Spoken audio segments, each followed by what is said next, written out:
YouTube journalist Mukesh Chandrakar की हत्या की वजह जान उड़ जाएंगे होश। मुकेश चंद्राकर यूट्यूब पर बस्तर जंक्शन नाम से अपना चैनल चलाते थे और बस्तर जैसे दुर्गम नक्सल प्रभावित क्षेत्र में पत्रकारिता किया करते थे। जनवरी 3 को उनकी लाश स्थानीय ठेकेदार के सेप्टिक टैंक में पाई गई, जिसने पत्रकारों के बीच सनसनी फैला दी। नए साल की शुरुआत एक ऐसी खबर से भरी रही जो पत्रकारिता जगत से जुड़ी थी। बस्तर के स्थानीय ठेकेदार के यहां सेप्टिक टैंक में एक पत्रकार की तैरती लाश मिली। ये लाश एक ऐसे युवा पत्रकार की थी जो बस्तर के दुर्गम इलाकों में स्वतंत्र पत्रकारिता करता था, ऐसे इलाके में जहां काम करने के अपने डर और खतरे होते हैं। मगर हैरानी यह कि मौत की वजह खूंखार नक्सली नहीं बल्कि सिस्टम का ही वो भ्रष्ट अंग था जिससे हर कोई जूझता है। बात 32 साल के मुकेश चंद्राकर की, जिनका बस्तर जंक्शन नाम से एक यूट्यूब चैनल था। करीब 1,67,000 के आसपास सब्सक्राइबर्स और 1 करोड़ से अधिक उन्होंने व्यूज पाए थे। इस चैनल पर साल 2021 से लेकर अब तक 486 वीडियोज डाले गए थे, जिसमें हालिया वीडियो 23 दिसंबर को डाली गई जिसका शीर्षक था, नक्सलियों ने हथियार के नोक पर युवक का किया अपहरण, फिर हत्या कर तालाब किनारे फेंक दिया शव। जाहिर है चैनल और पत्रकार अपने काम को लेकर खासे एक्टिव थे। मुकेश कभी भी मेनस्ट्रीम चैनलों के लिए स्ट्रिंगर का काम किया करते थे। आरोप है कि एक स्थानीय ठेकेदार सुरेश चंद्राकर ने 1 जनवरी को उन्हें अपने बीजापुर शहर के चटानपारा बस्ती के आवास पर बुलाया था। उसके बाद से मुकेश लापता थे। अगले 3 दिन तक स्थानीय पत्रकार और उनके भाई योगेश चंद्राकर, जो खुद भी पत्रकार हैं, गुमशुदगी को लेकर यहां वहां लिखते रहे। पुलिस में तहरीर दी गई तो जांच शुरू हुई। सनसनी तब फैली जब लाश ठेकेदार सुरेश चंद्राकर के सेप्टिक टैंक में तैरती मिली, जिसके ऊपर फ्रेश सीमेंट की चुनवाई की गई थी। ये घटना निर्देशक अनुराग कश्यप के किसी फिल्म के प्लॉट सरी की है, जहां कोई हत्यारा हत्या करने के बाद लाश को छुपाने के लिए ऐसे तिकड़म करता दिखाई देता है। ठीक वैसे ही जैसे निठारी कांड में मासूम बच्चों को मारने के बाद बंगले के पीछे सड़ेगले गंदे नाले और सीवर में लाश फेंक दी गई थी।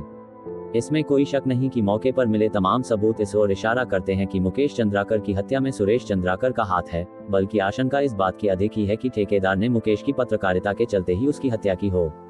दरअसल जिस खबर को मुकेश की हत्या से जोड़कर देखा जा रहा है वह 24 दिसंबर की है, जो बस्तर में हो रहे एक सड़क निर्माण में भारी गड़बड़ी को लेकर एक एनडीटीवी में प्रकाशित हुई थी।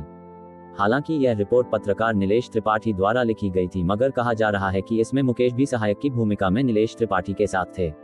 ये सड़क बीजापुर जिले के नक्सल प्रभावित इलाके गंगालूर से नेल्सनार तक बनाई जा रही थी और इसके ठेकेदार सुरेश चंद्राकर थे। कथित तौर पर इसी खबर के बाद पत्रकार मुकेश को बार बार ठेकेदार द्वारा मिलने के लिए बुलाया जा रहा था। इसमें कोई शक नहीं कि पत्रकार को अपने पेशे के चलते जान गंवानी पड़ी होगी, क्योंकि जिस तरह की निर्भीक पत्रकारिता मुकेश करते आए थे वे भ्रष्ट लोगों के आंखों में चुभने जैसा ही था।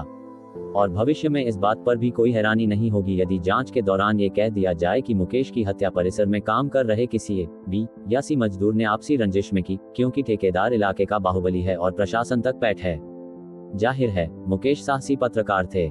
अपने चैनल पर अपलोड किए अधिकतर वीडियोज में उन्होंने सिस्टम और नक्सलियों के बीच पिसते आदिवासियों के हालातों को दिखाने की कोशिश की। उदाहरण के लिए आदिवासियों की बेबसी के साथ सिस्टम और नक्सल संगठन की शवयात्रा वाले थंबनेल वीडियो में वह एक ऐसी घटना पर रिपोर्ट बनाते हैं जिसमें एक बच्चे की मौत नक्सलियों द्वारा इलाके में लगाए प्रेशर आईडी की चपेट में आने से हो जाती है और इलाके की सड़क का हाल यह है कि परिवारजन को शव ले जाने के लिए 3 किलोमीटर पैदल रोड तक चलना पड़ता है। ऐसे ही एक दूसरे वीडियो चांद पर परचम लहराने वाले देश में जुगाड़ पर जिंदगी थंबनेल के साथ टूटे पुल की दुर्दशा दिखाते हैं, जहां ग्रामीण लोग महीनों से टूटे पुल की फरियाद प्रशासन से लगाते हैं पर कोई राहत ना पाते देख जुगाड़ के सहारे खुद ही पुल बना लेते हैं। अपने हाल के वीडियो में वे नक्सल हिंसा में मारे गए एक बुजुर्ग के परिवार वालों पर स्टोरी कवर करते हैं। इसके अलावा उन्होंने अमित शाह के बस्तर जिले में 2 दिवसीय विजिट को नक्सल की छाती पर अमित शाह के कदम नाम के थंबनेल से कवर किया। ये सारी रिपोर्टिंग बताती है कि वे निर्भीक काम करते आए थे, जिसका खामियाजा जान देकर उन्हें उठाना पड़ा, वो भी तब जब राज्य में पत्रकार सुरक्षा अधिनियम कानून लागू है। आज जिस तरह मुकेश की हत्या हुई है उसके लिए जिम्मेदार कहीं न कहीं मेनस्ट्रीम मीडिया भी दिखाई देती है। बीते कुछ सालों में उसने अपनी इमेज बुरी तरह गिराई है, जो 180 देशों में शर्मनाक 159वें नंबर पर है। मसलन तमाम चैनल अब न्यूज रूम में कन्वर्ट हो गए हैं, जहां पत्रकार कम और चीखने चिल्लाने वाले एजेंडाधारी एंकर ज्यादा दिखाई देते हैं। 4 पैनलिस्ट बैठाकर 1 घंटा काट दिया जाता है। खबर व जानकारी के नाम पर धार्मिक बहसें दिखाई जाती हैं। इस चलते संस्थागत पत्रकार लगभग गायब हो गए हैं। ये इन जगहों को छोड़कर यूट्यूब उद्यमी पत्रकार बन गए हैं। अब चेहरे पर पत्रकारिता हो रही है और इसी राह पर इस संस्थानों से छटके पत्रकार भी स्वतंत्र रूप से चल पड़े हैं। यहाँ न कोई संपादक है न संपादन। किस खबर पर रेवेन्यू आएगा, कौन सी न्यूज व्यूज देगी, कौन रियायत लेगा और कौन रडा में आएगा, अधिकतर खेल इसी का चलता है। YouTube ने साधारण से मोबाइलधारी को भी पत्रकार बनने का अवसर दिया है। इसके कुछ फायदे हैं, जैसे किसी संपादक से आदेश नहीं लेने पड़ते और मनमर्जी चलती है, पर कुछ नुकसान भी हैं, जिसमें एक नुकसान मुकेश चंद्राकर के रूप में सामने है। ऐसा नहीं है कि मुकेश की हत्या कोई इकलौता मामला है। पत्रकारों पर हमले बीते सालों में काफी बड़े हैं, पर स्वतंत्र पत्रकारिता के लिहाज से यह हत्या ज्यादा सनसनी इसलिए फैलाती है क्योंकि YouTube में पत्रकारिता कर रहे पत्रकार भी चेहरे पर ही पत्रकारिता करते हैं। इनके अपने फॉलोवर्स और व्यूअर्स होते हैं। मसलन, ठेकेदार के भ्रष्टाचार पर रिपोर्ट बनाने से यदि इस तरह की नौबत आई है तो ये सोचना भी जरूरी है कि आगे किसी दूसरे को ऐसी नौबत न देखनी पड़े।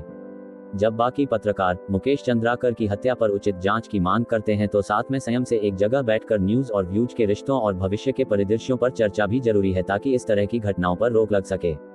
इस चैनल पर हम वास्तविक अपराध की कहानियां प्रस्तुत करते हैं। मर्डर फाइल्स में आप हत्या के मामलों की गहराई से जांच और उनके पीछे के रहस्यों को जानेंगे। हर वीडियो में हम अपराध की घटनाओं, जांच प्रक्रिया और न्याय की खोज पर ध्यान केंद्रित करते हैं। ऐसे ही वीडियो देखने के लिए हमारे चैनल को सब्सक्राइब करें। Thanks for watching.